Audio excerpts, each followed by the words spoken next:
अस्सलाम वालेकुम, मैं हूं डॉक्टर निम्रा और आप लोग देख रहे हैं मेरा यूट्यूब चैनल। आज हम लोग बात करने वाले हैं घुटनों के दर्द के बारे में।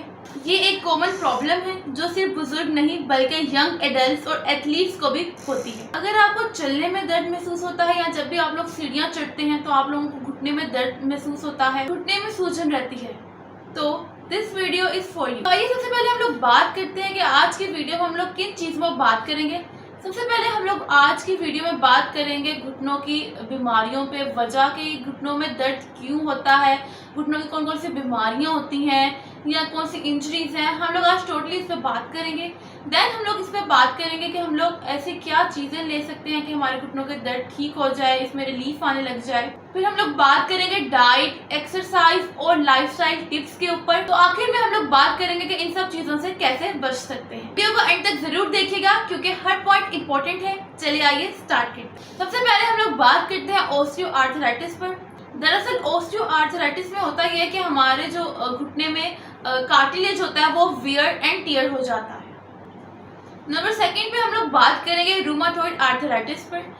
इसमें क्या होता है, इसमें हमारी बॉडी, हमारे जो बोन्स हैं, हमारे जो नी के जितने भी जॉइंट्स हैं जो भी है, उन सबको खुद ब खुद डैमेज करने लग जाती है। ये एक ऑटो इम्यून कंडीशन होती है जिसमें बॉडी खुद अपने जॉइंट्स को डैमेज करती है। देन उसके बाद हम लोग बात करते हैं लिगामेंट्स की इंजरीज के बारे में, जैसे कि एसीएल इंजरी, यानी कि हम लोग जो भी स्पोर्ट्स खेलते हैं उसमें हमारे जो नी का ट्विस्ट हो जाता है, उससे हमारे जितने भी लिगामेंट्स हैं वो टियर हो जाते हैं, तो ये भी एक नी की इंजरी में आ जाता है। देन उसके बाद हम लोग बात करते हैं मेनिस्कस टेयर के ऊपर।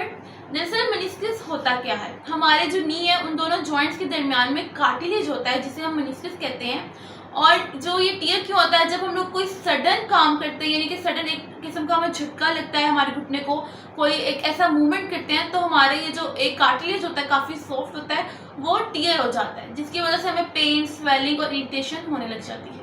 उसके बाद हम लोग बात करते हैं जो कि एक बहुत ही कॉमन इशू है, वो है ओबेसिटी, यानी कि मोटापा। वजन का बढ़ना भी हमारे घुटनों में दर्द लाता है, यानी कि अगर हमारे जो वजन है वो जब ज़्यादा होने लग जाता है तो हमारे घुटनों में प्रेशर आने लग जाता है जिसकी वजह से हमारे घुटने स्वेल हो जाते हैं और इनमें दर्द रहने लग जाता है।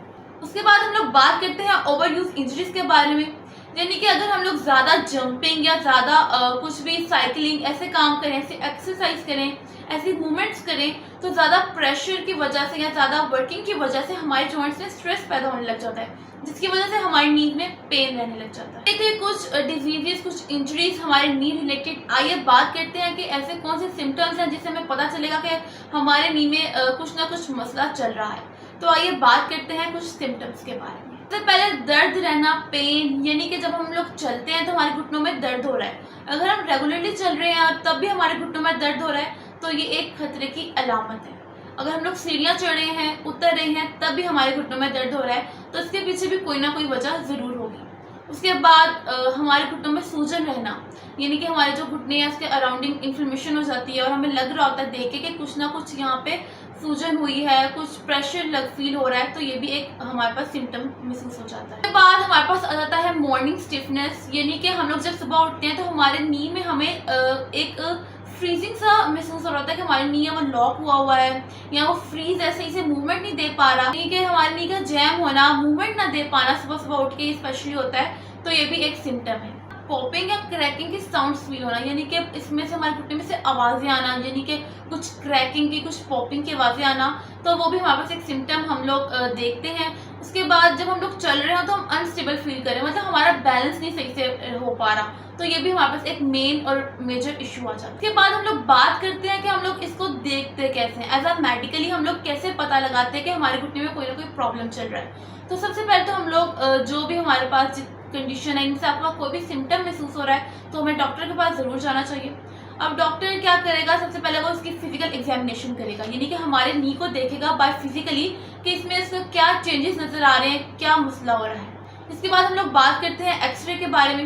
एक्सरे भी हमें बता सकता है कि हमारी नी में कोई ना कोई इशू चल रहा है, तो हमें एक्सरे भी करवा लेना चाहिए अगर इनमें से कोई भी सिम्टम हमें शो। उसके बाद अगर हमें ज़्यादा सीवियर जो भी सिम्टम्स शो हो रहे हैं, डॉक्टर आपको रिकमेंड करेगा तो आप एमआरआई करवाएंगे, एमआरआई की तरफ जाएंगे, जिससे हमें कोई लिगामेंट टियर हुआ है, कोई मेनिस्कस के हमारे पास टियर हुआ है, तो वो हमें पता चलेगा कि हमारी नी में ये मसला चल रहा है। और रूमेटॉइड आर्थराइटिस के बारे में मैंने आपको बताया, उसके लिए जो हम लोग हैं वो ब्लड टेस्ट करते हैं। हमें ब्लड टेस्ट के जरिए पता चलता है कि आप लोग इस डिजीज से सफर कर रहे हैं। हम लोग इसके एक mainly to the point treatment की तरफ बात करें तो ट्रीटमेंट में हमारे पास सबसे पहले आता है रेस्ट, और हमें रेस्ट देना है। अगर हमारे घुटने में पेन हो रहा है तो हमें जिस वजह से हो रहा है, हम कोई लोड उठा रहे हैं या बहुत ज़्यादा चल रहे हैं, कुछ हमारा ऐसा वर्क है, तो हमें कुछ डेज में रेस्ट करना है। यानी कि आप काम करें लेकिन इसको अपने नी को थोड़ा बहुत रेस्ट भी देते रहे। ये जितने भी मैं आपको तरीके बता रही हूँ, अभी हम नॉन सर्जिकल बात करें जो हम लोग घर पे कर सकते हैं। आप घर पे अपने नी को आइसिंग दे सकते हैं, यानी कोई भी आइस पैक लें, आइस क्यूब्स लें, उन्हें एक क्लॉथ में रखें, आइस पैक लें, उससे आप आइसिंग दे लें अपने नी को। तो ये भी काफ़ी, जो अगर आपका नी इन्फ्लेमेशन हुई है, नी के इर्द गिर्द सूजन हुई है, तो ये उससे कम करते हैं। बात करते हैं कुछ पेन किलर्स, दर्द बहुत ज़्यादा है तो हम लोग कुछ पेन किलर्स रिकमेंड कर देते हैं, या घर पे पड़े होते हैं हम लोग वो भी ले सकते हैं। उसके बाद हम लोग फिजियोथेरेपी करवा सकते हैं, जो कि मेन हमारे पास इसका हल आ जाता है। यानी अगर आपने नॉन सर्जिकल की तरफ जाना है, आप सर्जरी नहीं चाहते, और तो ये हमारे पास एक बहुत ही बेस्ट तरीका है कि हम लोग फिजियोथेरेपी करें, एक्सरसाइज करें, और हम अपने मसल्स को इस तरीके से दोबारा स्ट्रेंथनिंग की तरफ लेकर आ सकते हैं। उसके बाद जब भी हम लोग चलें, अगर हमें ज़्यादा पेन या प्रेशर फील हो रहा है तो हम लोग कोई नी के लिए हम लोग कोई स्पोर्ट वाली चीज़ ले लें, यानी कि हम कोई सहारा या कोई भी ऐसी चीज़ लें जिसकी वजह से हमारे नी पे इतना प्रेशर ना आए, और हम लोग कोई ब्रेस या कोई स्पोर्ट के साथ लेकर चलें। इसके बाद एंड पे हम लोग बात करते हैं वेट को कम करना। अगर आपका वेट ज़्यादा है, यानी कि आप देख लें कि हमारे पास जितनी भी बीमारियां आती हैं वो सब वेट गेन से ही आ रही हैं। शुगर, देन बोन्स की डिजीज, देन और जितनी भी डिजीज हैं वो सब वेट गेन की वजह से आ रही हैं। तो सबसे पहले आपने ये देखना है कि आपका वजन तो ज़्यादा नहीं है, अगर ज़्यादा है तो उसको बैलेंसिंग की तरफ लेके आए, बहुत ज़्यादा कम भी नहीं करना, लेकिन हम उसे एक बैलेंस वेट की तरफ लेके। अब बात करते हैं सर्जिकल की तरफ। अगर हम सर्जिकल ट्रीटमेंट की तरफ बात करें, अगर पेन बहुत ज़्यादा है या कोई आपके पास लिगामेंट टियर हो चुका है, तो हम लोग सर्जरी की तरफ ही जाते हैं। आर्थोस्कोपी कर सकते हैं, या फिर लास्ट में हमारे पास नी रिप्लेसमेंट का ही तरीका बचता है।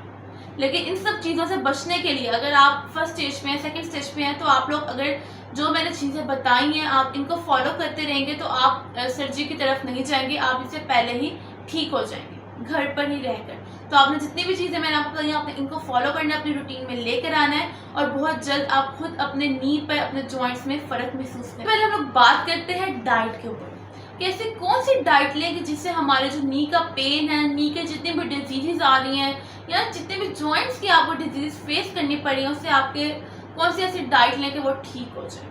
तो सबसे पहले हमारे पास, अगर हम लोग खुद रिकमेंड करें, मेडिसिन ठीक है आप लोग ले सकते हैं, लेकिन सबसे बेस्ट आपके लिए डाइट है। अगर आपकी डाइट ठीक नहीं है तो आप जितनी मर्जी मेडिसिन लेते हैं इसका कोई फर्क नहीं होगा। मेक श्योर आप लोगों ने डाइट को ज़्यादा बेटर करना है। ओमेगा 3 फैटी एसिड्स के बारे में, यानी कि फिश, सैल्मन, फ्लैक्स सीड्स, ये सब एंटी इन्फ्लेमेटरी होते हैं और आपको नी की जितने भी हमारे पास इन्फ्लेमेशन हुई होती है उसको ठीक करने में काफ़ी हेल्पफुल होते हैं। आज हम लोग बात करते हैं विटामिन डी के बारे में और कैल्शियम, यानी कि दूध, दही, पनीर, एग का जो यॉक होता है मोस्टली, और सनलाइट, इन तमाम चीज़ों से भी नी और बाकी जॉइंट्स भी हमारे पास स्ट्रॉन्ग होने लग जाते हैं और इनमें काफ़ी स्ट्रेंथ पैदा हो जाती है। बात करते हैं टर्मेरिक यानी कि हल्दी के ऊपर। ये हमारे पास एक नेचुरल इन्फ्लेमेटरी है और आप लोग इसे कैसे ले सकते हैं, आप लोग इसे गर्म दूध के अंदर डाल के पी सकते हैं। ये काफ़ी इन्फ्लेमेटरी हमें हेल्पफुल करता है, हमारे जितने भी नीज के इर्द गिर्द इन्फ्लेमेशन हुई होती है या हमारे जॉइंट वीक हुए होते हैं तो इसमें काफ़ी हेल्प करता है। हम लोग बात करते हैं ग्रीन वेजिटेबल्स के ऊपर, यानी कि पालक, मेथी, ये सब बोन फ्रेंडली होते हैं, यानी कि जितने भी ग्रीन वेजिटेबल्स हैं ये हमारे बोन्स के लिए ही बनी है। इससे हमारी बोन ज़्यादा स्ट्रेंथनिंग की तरफ जाती है, इनमें फ्लेक्सिबिलिटी आती है और ये स्ट्रॉन्ग हो जाती है। बात करते हैं नट्स के बारे में, जैसा कि अखरोट, बादाम, इन सब में हमारे पास एक लुब्रिकेशन इफेक्ट होता है, जो कि आपके जॉइंट्स में जितने भी हमें कोई ऐसा फील हो रहा है कि हमारे जो जॉइंट में लुब्रिकेशन है, हमारे जॉइंट में जो एक फ्लूइड होता है वो कम हो गया, तो अगर आप ये नट्स लेंगे तो इससे हमारा दोबारा रिपेयरिंग की तरफ जाने लग जाएगा, लुब्रिकेशन बढ़ने लग जाएगी और आपको काफ़ी इफेक्ट फील होने लगेगा। मेन चीज़ जो कि मैं आपको हर वीडियो में बताती हूँ वो है वाटर के इनटेक को ज़्यादा करना।